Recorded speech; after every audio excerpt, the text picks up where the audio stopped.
Selamat datang ke sesi kupasan kita. Hari ini kita ada satu dokumen.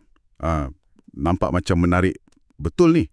Tajuk dia Belanjawan Madani 2025 versus 2026, antara janji dan realiti. Ada subtajuk lagi, keperluan untuk perubahan struktur untuk menangani hutang yang kronik. Sumber kita kali ini dari Pejuang Johor. Ya, dokumen yang cukup padat dengan analisis. Betul. Jadi misi kita hari ini, kita nak cuba bedah siasat sikit lah. Perbandingan bajet 2025 dengan unjuran 2026 ni. Kita nak tengok juga trend belanja kerajaan sejak 2010. Dan yang penting, apa kesannya pada kita semua kan? Itu dia. Sebab angka 470 bilion untuk 2026 ni bunyi macam, wow, besar. Tapi soalan yang dokumen ni timbulkan, adakah ia betul-betul sampai ke poket kita? Kehidupan harian kita rasa tak perubahan tu. Persoalan kritikal tu. Jom kita bongkar sama-sama data dan analisis dalam sumber ni. Okey, kita mula dengan perbandingan asas dulu. Bajet 2026 dianggar 470 bilion. Naik lebih kurang 49 bilion dari anggaran 2025 kan? Anggaran 2025 tu dalam 418 ke 420 bilion. Betul, angka kasarnya macam tu. Jadi, dari sudut pandangan dokumen ni, komponen mana yang paling ketara berubah? Okey, kalau ikut analisis ni, ada dua perkara utama. Pertama, perbelanjaan mengurus. Yang ni dijangka naik agak banyak, 35 bilion. Jadi jumlah baru 338.2 bilion. Oh, mengurus naik banyak ya? Itu untuk gaji, pension, subsidi semua tu lah kan? Ya, kos operasi harian kerajaan. Tapi, ini yang dokumen ni highlight betul-betul, perbelanjaan pembangunan pula diunjurkan turun. Turun? Biar betul. Turun berapa banyak? Turun 9 bilion. Dari 90 bilion tahun 2025, dijangka jadi 81 bilion je untuk 2026. Apa pula turun ni? Sumber ni ada cakap apa-apa? Sumber ni nampak ini macam satu tanda tanya awal lah tentang fokus kerajaan. Kemana keutamaan tu pergi kan? Menarik tu. Tapi kan, dalam jadual perbandingan tu, saya perasan ada satu lagi angka yang macam melonjak. Pelaburan GLC dan swasta. Naik 12 bilion. Yang tu pun kena tengok betul-betul. Memang nampak naik. Kalau ikut jadual, GLC punya pelaburan 30 bilion. Lepas tu ada swasta, bawah GIUP, 10 bilion. Jadi total 40 bilion. Okey, 40 bilion. Jadi, naik 12 bilion dari tahun sebelum tu lah kan? Secara angka kasar, ya. Tapi, ini yang dokumen ni tekankan. Cara kira angka pelaburan ni dah lain. Lepas tahun 2022. Ada perubahan dalam reporting dia. Oh, ada perubahan cara lapor. Macam mana tu? Nanti kita kupas lebih lanjut masa tengok trend jangka panjang. Tapi secara ringkasnya, perbandingan terus dengan tahun sebelum 2022 tu mungkin tak berapa tepat lah. Kena faham konteks perubahan tu dulu. Faham. Jadi kena berhati-hati sikit dengan angka pelaburan tu ya. Okey, kutipan cukai macam mana pula? Ada naik banyak? Cukai dijangka naik sikit je, 5 bilion. Jadi 190 bilion untuk 2026. Kenaikan sederhana lah. Baik. Sekarang kita tengok sasaran ekonomi makro 2026 pula. Sumber ni ada senaraikan KDNK, inflasi, pengangguran. Apa ceritanya? Ya, ada sasaran makro.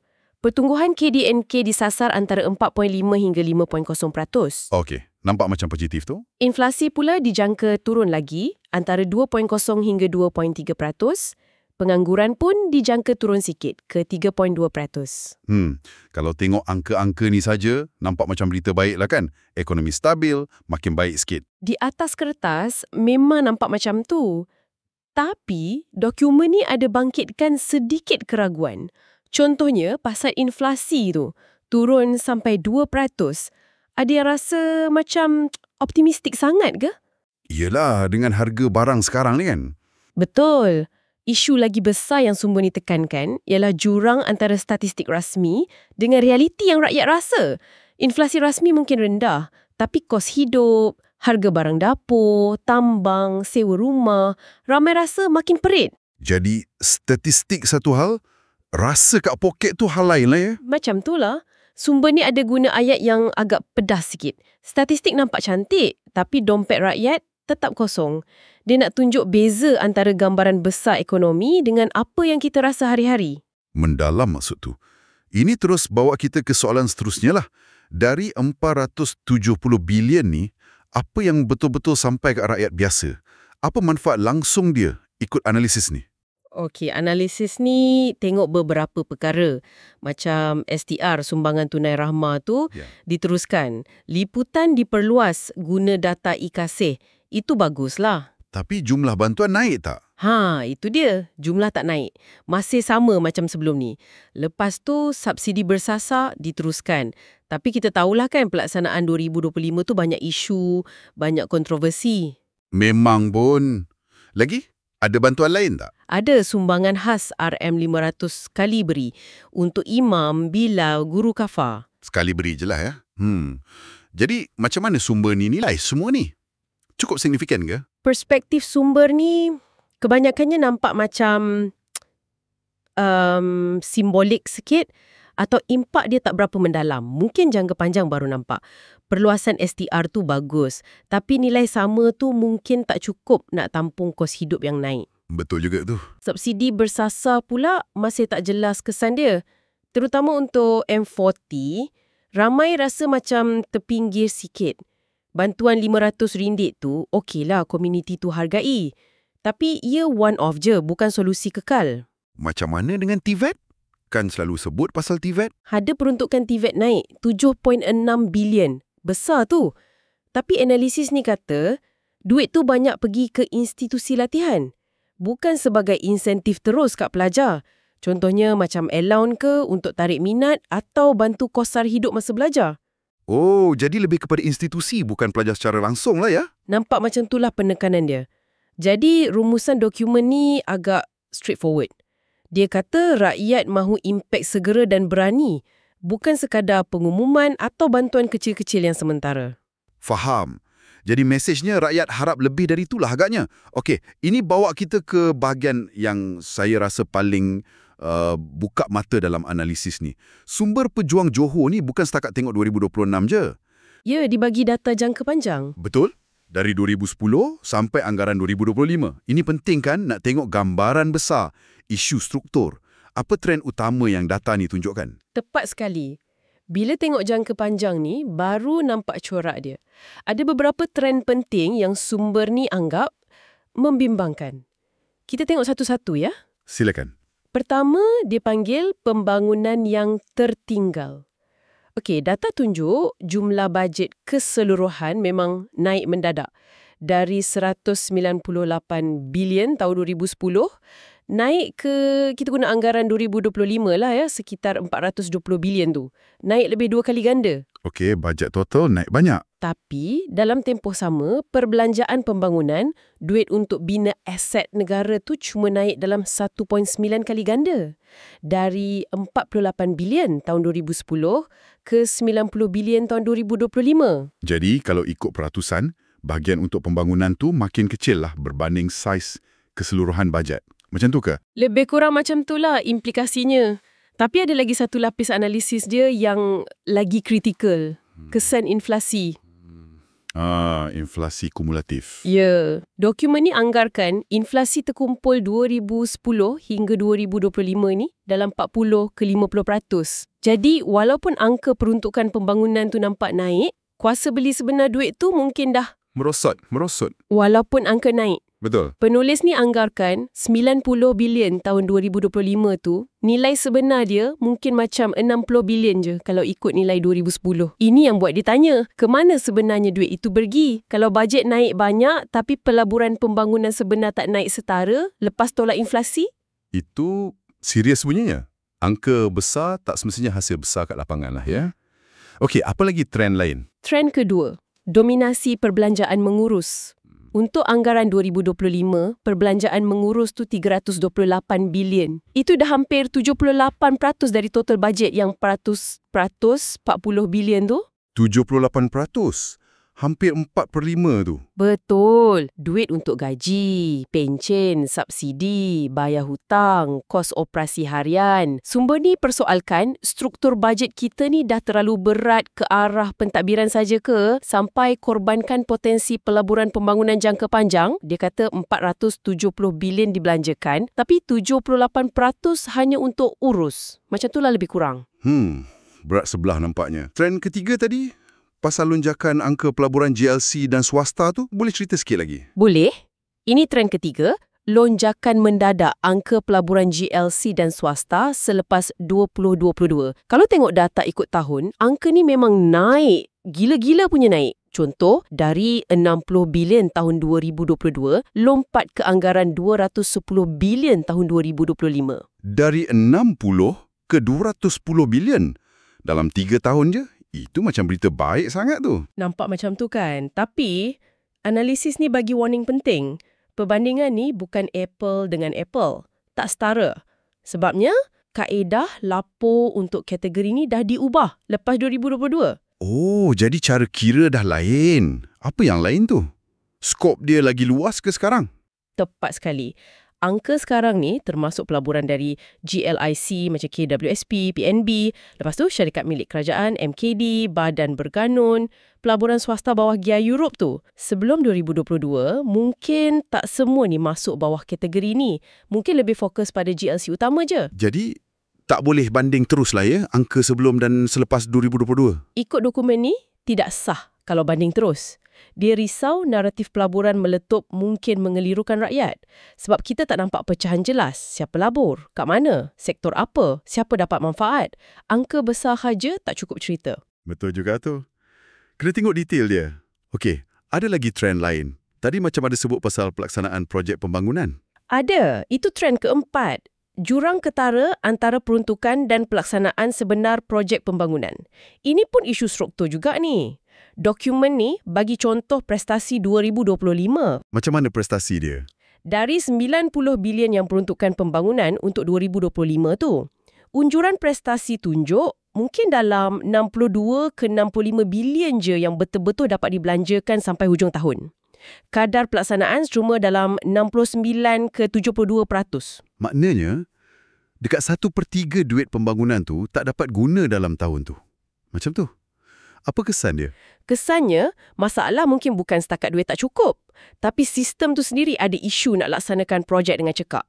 Mungkin birokrasi ke, perancangan lemah, tender lambat, kontraktor problem, kenyelarasan tak bagus. Macam-macam boleh jadi.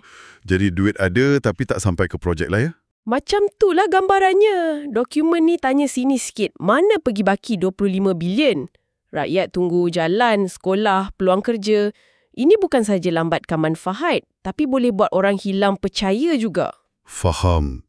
Dan trend kelima, yang terakhir Trend kelima ni mungkin yang paling risau dari sudut fiskal jangka panjang, iaitu pertumbuhan hutang kerajaan jauh lebih pantas daripada pertumbuhan pendapatan. Oh, pasal hutang pula. Macam mana tu? Data tunjuk antara 2010 ke anggaran 2025, hutang kerajaan persekutuan naik 3 kali ganda. Dari 407 bilion ringgit ke 1.22 trilion. 3 kali ganda. Banyak tu. Pendapatan pula. Pendapatan kerajaan, cukai campur bukan cukai macam dividen GLC, dalam tempoh sama cuma naik 2.5 kali ganda. Dari 96.2 bilion ringgit ke 245 bilion ringgit anggaran 2025. Jadi, hutang naik lagi laju dari duit masuk lah ni. Jurang makin besar. Betul. Jurang atau defisit bajet tu makin lebar. Dan nak tampung defisit tu, kenalah pinjam lagi, hutang baru. Ini tambah lagi pada hutang sedia ada. Jadi, kita macam gali lubang tutup lubang ni. Dokumen ni nampak macam itulah. Model fiskal kita makin bergantung pada hutang. Bukan saja untuk pembangunan, tapi untuk belanja mengurus pun. Memang masa COVID tu belanja besar perlulah kan. Tapi ia burukkan lagi keadaan. Jadi beban ni untuk generasi akan datang lah ya? Itulah kebimbangan dia. Sebab tu dokumen ni tekan sangat pasal perlu perubahan struktur. Dan perlu ketelusan untuk kawal ketirisan. Bukan cakap-cakap saja. Analisis trend ni memang membuka mata betul. Okey, kita patah balik sikit ke belanjawan 2026 yang 470 bilion tu. Selain analisis angka dan trend, sumber ni ada bangkitkan satu lagi isu. Dia kata bajet besar tapi ada isu asas rakyat yang macam tak dapat perhatian serius. Ya, betul. Ini satu lagi kritikan utama dia. Walaupun duit banyak, ada 3 isu besar yang dekat dengan rakyat, tapi rasa macam tak ada solusi konkret atau berani dalam bajet. Apa 3 isu tu? Pertama, gaji minimum dan gaji graduan. Dokumen ni sebut angka mungkin beza sikit ikut tempat, gaji minimum dalam RM1,700. Gaji graduan baru mula kerja rendah sangat kalau banding dengan kos hidup sebenar kat bandar yang dia kata boleh cecah RM2,800 sebulan lebih. Jadi gaji tak padan dengan kos hidup lah ya? Macam itulah. Dan Belanjawan 2026 ni, ikut pandangan Sumba ni, tak ada pelan jelas, tak ada komitmen, tak ada jadual masa nak naikkan gaji ni secara signifikan dalam masa terdekat. Isu kedua. Kedua, perumahan mampu milik. Sampai sekarang, analisis ni kata tak ada plan nasional yang betul-betul menyeluruh nak selesaikan masalah orang susah nak beli rumah. Terutama orang muda, B40, M40. Tapi kan ada macam-macam skim. Ada, tapi sumber ni nampak skim tu macam sementara, skala kecil atau cuma insentif macam kurang duty stamp. Bukan usaha besar-besaran kerajaan untuk bina atau bantu bina rumah mampu milik secukupnya seluruh negara. Jadi, impian nak ada rumah sendiri tu masih jauh untuk ramai orang. Susah betul isu rumah ni. Yang ketiga apa pula? Ketiga, pembiayaan kos kesihatan. Kos rawatan makin naik kan? Kat swasta, ubat, prosedur, kat hospital kerajaan pun ada yang kena bayar. Macam mana nak tanggung kos ni secara jangka panjang? Nak kurangkan beban rakyat bayar dari poket sendiri? Itu pun isu besar juga. Isu ni masih dalam kajian lagi, BNM pun tengok. Tapi dalam Belanjawan 2026 ni, tak nampak langkah konkret nak atasi masalah ni secara struktur. Contohnya, tak ada umum pasal skim insurans kesihatan asas wajib untuk semua macam yang pernah dicadang dulu. Jadi, kalau kita simpulkan kritikan ni, bajet besar, tapi isu paling asas gaji, rumah, kesihatan, tak ada langkah berani atau transformatif lah ya. Macam mana pula penerimaan rakyat terhadap bajet macam ni? Sumber ni cadangkan, sentimen rakyat atau rasa teruja pasal Belanjawan 2026 ni mungkin kurang sikit banding tahun lepas. Sebabnya, rakyat, terutama B40, M40, harap sangat dasar yang bagi kesan terus kat poket diorang. Kesan segera lah maksudnya? Ya, kesan segera dan bermakna. Tapi wujud apa yang dia panggil dilema dasar. Kerajaan mungkin lebih suka buat benda yang selamat politiknya, macam bantuan one-off, tambah sikit sana-sini, bagi duit kat institusi TVET. Jadi, elak isu yang susah atau sensitif lah ya? Mungkin. Macam nak naik gaji minimum banyak-banyak ke, nak buat cukai baru ke, nak lancar plan perumahan mega ke. Benda ni semua susah, mahal, perlukan komitmen panjang. Jadi, dokumen ni simpulkan dengan ayat retorik Madani, belum menyentuh realiti harian rakyat. Soalan yang tinggal, 470 bilion apa sebenarnya yang kami dapat? Baik. Jelas sekali banyak perkara yang dibangkitkan oleh sumber pejuang Johor ni. Kalau kita nak rumuskan, Belanjawan 2026 memang angka besar, 470 bilion.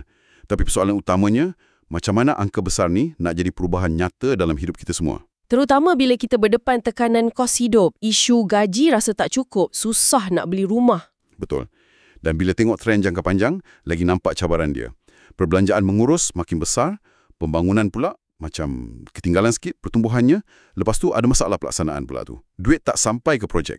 Dan persoalan paling asas yang sumber ni cuba tanya, saya rasa ialah pasal keberkesanan belanja duit rakyat ni. Keutamaan tu betul ke? Telus ke tak pengurusan dia? Adakah setiap ringgit tu bagi pulangan terbaik? Macam satu seruan untuk anjakan fokus lah kan? Dari sekadar teruja dengan angka besar dan pengumuman masa bajet, kepada betul-betul menilai impak sebenar kat bawah. Apa yang rakyat rasa hari-hari. Dan juga mungkin perlu keberanian politik lah untuk buat perubahan struktur yang fundamental. Urus hutang, kawal tiris, bukan setakat retorik. Tepat sekali. Jadi sebagai penutup kupasan kita kali ini, berdasarkan sumber ni, kami nak tinggalkan satu soalan untuk anda fikirkan. Satu soalan renungan. Ya?